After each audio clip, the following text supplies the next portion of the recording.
Good evening everyone and welcome back to another Pokemon Sleep video. Today will be the first ever sleep session here at the Old Gold Power Plant at my main account.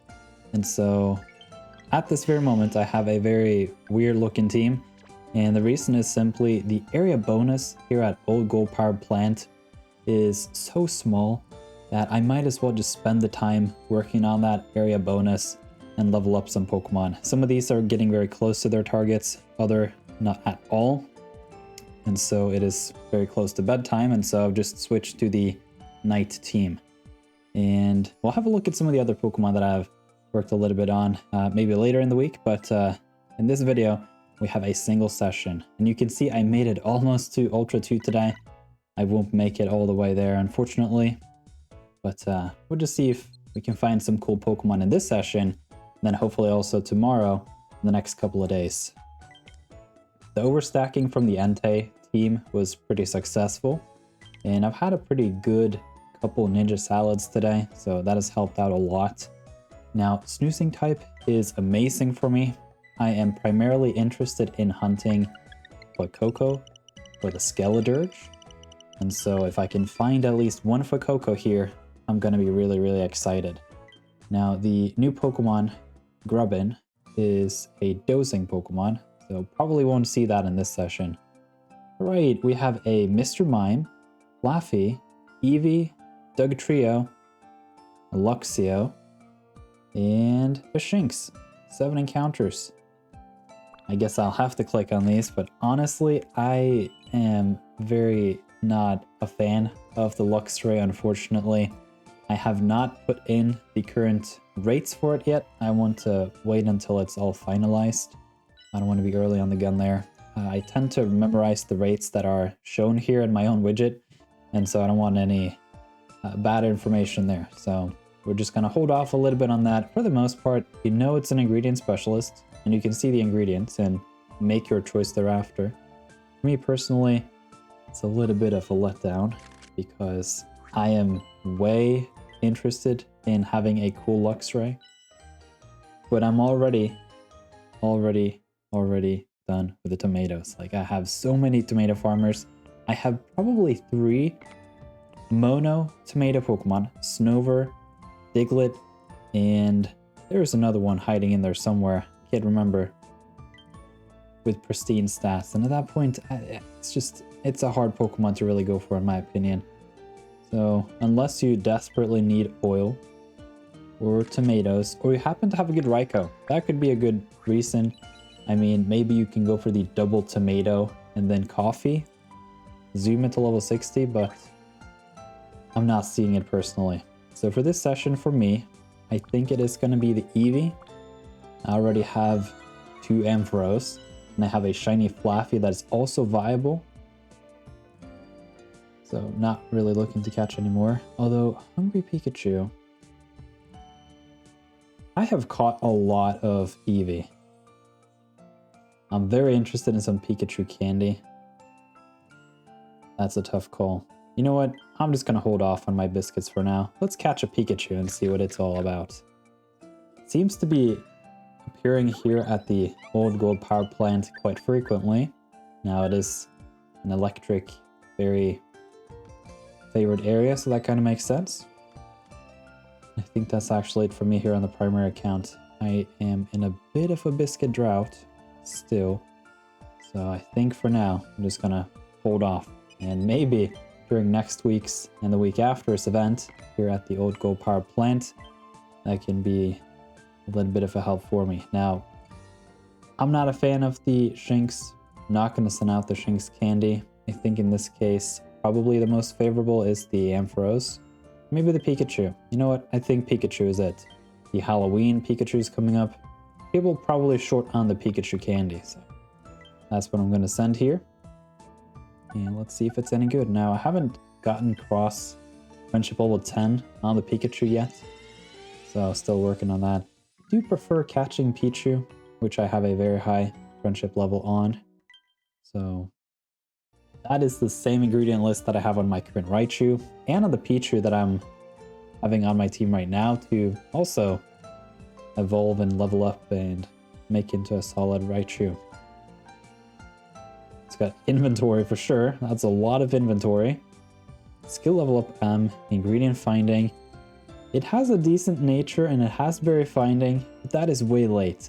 If we flip this upside down, then maybe, but that's a hard call. I think this one's gonna go straight in the bin, and I'm just gonna feed that candy to my current Pichu.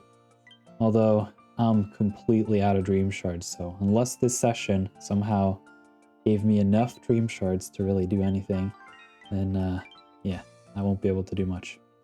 Alright, I've got these Pokemon right here on the field, and maybe we can go briefly over them and why they're on my team to begin with. So, they are in the level queue. I'm really interested in getting this Venusaur to level 60.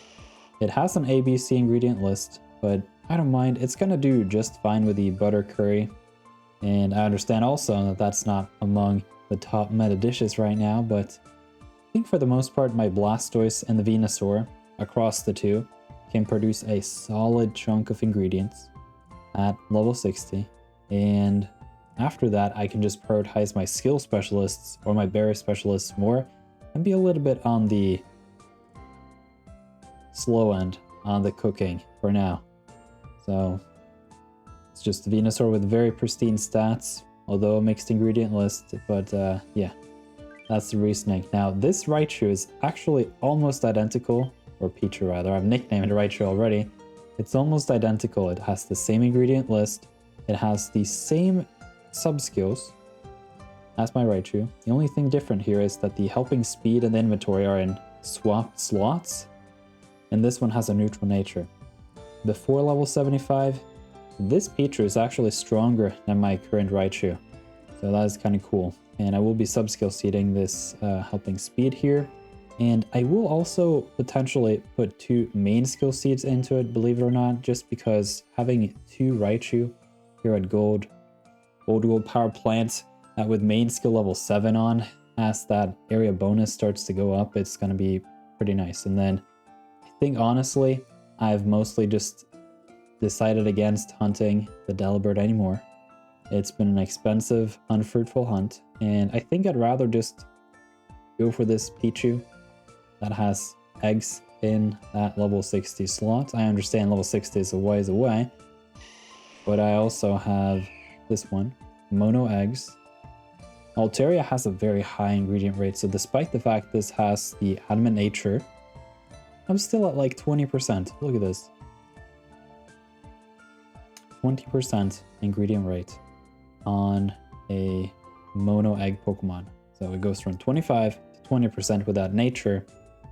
And then it's got berry finding, a lot of self-healing, and some more speed coming out at level 75, which is going to be super nice. So of all my Pokemon right now, I think probably this Altaria and the Raichu are the ones that I really want to get as high up as soon as possible. You can see I'm pretty much out on the Dream Shards. And then I also have the Gengar that could be nice to get to level 60 just because it's a very solid ingredient specialist with very good stats. So it's got ingredient finding M, the ingredients up nature, huge combo, and then it has the helping speed M. And at that point, for the most part, I'm pretty set on the ingredient specialists. Like if I can find those 3, that's great, especially if it's got a decent ingredient list. And personally, I don't mind this ingredient list anymore now that Quagsire is a Pokemon. I also have another Gengar that is double mushroom, but that one's more berry finding oriented. It has helping bonus and berry finding, double mushrooms. It's kind of nice. But yeah, once those 7 herbs come through, that's going to be a huge increase to the overall production from this Gengar, and it being this high level up already makes it so that I get a decent value from the berry drops here too, as I'm running around here at the Old Gold Power Plant. And then the Slowking is just, I figured I might as well put it on the team. It has Sleepy XP bonus up, and that is a 14% increase to all the other Pokemon that I really want to level up, and this is a very nice Slowking. I'm simply waiting around for when I can use the mini candy boost. So helping speed M, skill trigger M after a sub skill seed, and that main skill chants up nature. In addition, it has inventory, helping speed S, and sleep EXP bonus on a Pokemon I'll be using overnight with a double tail. So although Slowking probably C tier, it's such a pristine find of a Slowking that I'll probably put it on my team quite a bit, especially considering the Suicune potential. I did catch a nice Suicune, so that will be coming up later. These are the Pokemon I have in queue for the candy boost, and I'm trying to just get to 350 candies with each one of them. You can see here that's just right on the dot, really. I barely made it to level 30 too, so that's nice. And yeah, 1100 candies on the Slowking. That's probably around level 40 or 50 or something. But I'm just going to hold off. And then I have a shiny Togetic. And for the most part, skill specialists, you want to catch them early, because for every evolution, you get a free level on that main skill. And so it's just Togekiss is my favorite Pokemon. I happen to find a shiny, viable Togetic. So it's gonna cost a lot in terms of main skill seeds, so this probably won't be ready until like a year or two from now. But I mean, one sub-skill seed, and I got the golden rule for me. Main skill chance up nature, skill trigger M, and that helping speed M. It even has some more inventory coming up. I would have liked to see that inventory before the ingredient finding S, but it is what it is. And at level 100, I do get that Sleep EXP bonus, which is a funny treat at the end there. So yeah, probably gonna be my long-term Togekiss right here. Although I'm almost considering to not even evolving it to the Togekiss. You know, we can pop into the comparison. So if we look at Togetic, it's got a better rate, but it's slower. So obviously, if we compare the two, Togetic is not as favorable. It also has a lot less inventory. I may reconsider this in the future, but what's funny is if you have a Togekiss and a Togetic on the same team, and then you have Clefairy, no, not Clefairy, but Clefable and Sylveon, then all of a sudden you got Togetic, Togekiss, Clefable, Sylveon. That's 4. Maybe I add a 5th Pokemon in another Togekiss, and then I'm just full on metronome shenanigans. But yeah, maybe I'll even trade one of these over to my free-to-play eventually if trading is a thing. I don't know. Hypotheticals on top of hypotheticals. I wanted to show off my Raichu in this video. I finally got it to level 60, and I now have some eggs. So you can see this is very similar to that Pichu I just showed off. It's almost identical in every way, with the exception that this has some inventory later on instead of that ingredient finding M, which I thought was in this one. Was it? It's Pikalu? Yeah, ingredient finding. Level 100 doesn't matter.